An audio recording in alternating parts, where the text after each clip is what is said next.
नमस्कार दोस्तों, हमारे YouTube चैनल धार्मिक ट्रुथ में आप सभी का तहे दिल से स्वागत है। तो दोस्तों, आज हम आपको 5 ऐसे असुरों का परिचय कराएंगे जिन्होंने स्वयं भगवान को चुनौती दी थी और तीनों लोगों पर हाहाकार मचा दिया था। सबसे पहला असुर, जिसका नाम था जलंधर, भगवान शिव के क्रोध अग्नि से उत्पन्न हुए बालक को ब्रह्मदेव ने जलंधर नाम दिया था।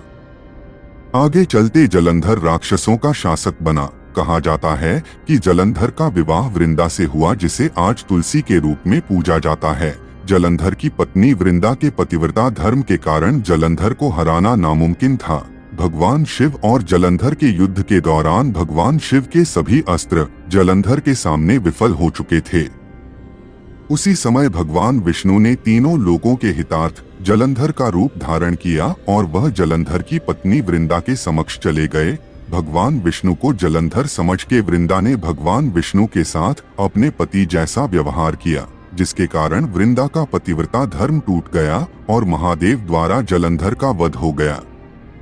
दूसरे स्थान पर जो असुर है, उसका नाम है मधुकैटभ। भगवान विष्णु के कानों से उत्पन्न हुए मधुकैटभ को स्वेच्छा मृत्यु का वरदान प्राप्त था। आगे चलते दोनों ने ब्रह्मादेव को युद्ध की चुनौती दी। ब्रह्मदेव ने युद्ध से पीछे हटकर अपनी पराजय स्वीकार की। यह बात जब भगवान विष्णु को पता चली, तब भगवान विष्णु और मधुकैटभ में ब्रह्मांड का सबसे बड़ा युद्ध प्रारंभ हुआ। कहा जाता है यह युद्ध 5000 सालों तक चला, जिसके पश्चात भगवान विष्णु को यह ज्ञात हुआ युद्ध से मधुकैटभ का वध करना असंभव है।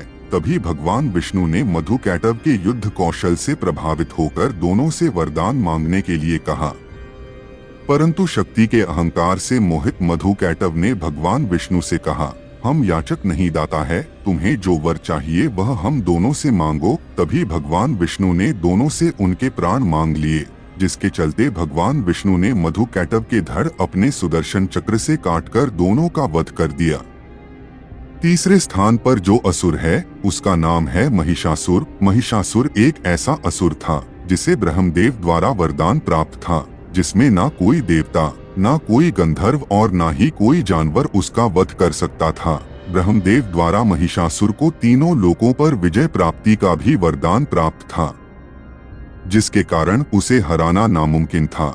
जब महिषासुर ने इंद्र को पराजित कर इंद्र से इंद्रलोक छीन लिया, तब सभी देवता भगवान विष्णु से मदद मांगने पहुँचे। महिषासुर एक ऐसा राक्षस था जहां ब्रह्मा विष्णु महेश को साथ मिलकर उसके अंत की योजना बनानी पड़ी थी, जहां ब्रह्मा विष्णु महेश ने अपनी ऊर्जा से आदि शक्ति का निर्माण किया, जिसे दुर्गा का नाम दिया गया। सभी देवताओं ने अपने अस्त्र मां दुर्गा को महिषासुर से युद्ध करने हेतु दिए थे। सुदर्शन चक्र, राजदंड, त्रिशूल, वज्र और प्रखर जैसे अस्त्र के साथ मां दुर्गा ने युद्ध में महिषासुर का वध किया।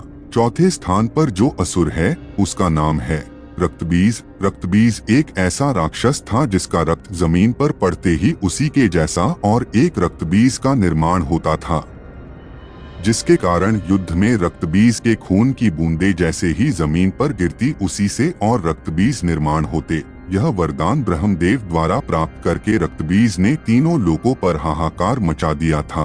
किसी भी देवता को रक्तबीज का वध करना नामुमकिन था। एक दिन रक्तबीज कैलाश पहुंचा, जहां उसकी नजर देवी पार्वती पर पड़ी। देवी पार्वती ने क्रोध में आकर रक्तबीज से युद्ध आरंभ किया। युद्ध के दौरान रक्तबीज बुरी तरह से घायल हो गया था, जिसके कारण उसके रक्त की बूंदें जमीन पर गिरती और उसी से अनेक रक्तबीज तैयार होते।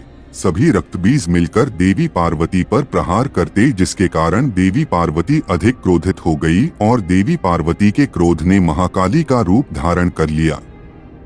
आदिशक्ति का अवतार महाकाली ने रक्तबीज का सिर काटकर उसे खप्पर में रख दिया और उसके रक्त को प्राशन किया, ताकि उसके शरीर से एक बूंद भी जमीन पर ना गिर पाए।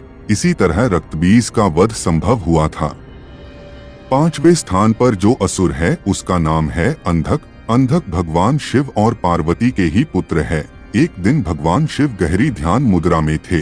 पार्वती ने चंचलता पूर्वक पीछे से आकर भगवान शिव की आंखों को ढक दिया। संपूर्ण ब्रह्मांड में अंधकार छा गया। यह दृश्य देख देवी पार्वती विकल हो गई। उनके हाथों में पसीना आ गया।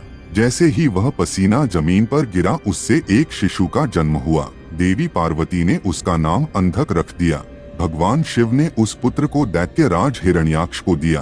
कहा जाता है कि अंधक को ब्रह्मा देव द्वारा वरदान प्राप्त था, जिसमें अंधक की मृत्यु तभी मुमकिन थी जब वह अपनी मां को बुरी नजर से देखेगा, जिसके कारण वह खुद को अमर समझता था, क्योंकि उसे लगता था कि वह बिना मां के पुत्र है। तीनों लोकों पर विजय प्राप्त कर अंत में अंधक कैलाश पहुंचा, जहां पर उसकी नजर माता पार्वती पर पड़ी। अपनी दिव्य दृष्टि के कारण अंधा होते हुए भी अंधक सब कुछ देख पाता था। देवी पार्वती की सुंदरता से मोहित होकर देवी पार्वती को पाने हेतु अंधक ने देवी पार्वती पर हमला कर दिया। तभी भगवान शिव ने बीच में आकर अंधक से युद्ध किया और अपने तीसरी आंख से उत्पन्न हुई ऊर्जा से अंधक का वध किया। तो दोस्तों, यह 5 ऐसे असुर थे जिन्होंने अपनी शक्ति से तीनों लोगों पर विजय प्राप्त कर ली थी। इन्हीं के समान शक्तिशाली भस्मासुर और रावण भी थे। जय श्री कृष्ण। तो दोस्तों, अगर आपको इस वीडियो के माध्यम से कुछ सीख प्राप्त हुई हो तो इसे अपने दोस्तों के साथ शेयर जरूर कीजिएगा और ऐसे ही धार्मिक वीडियोस का लाभ उठाने के लिए हमारे YouTube चैनल धार्मिक ट्रुथ को लाइक और सब्सक्राइब करना मत भूलना।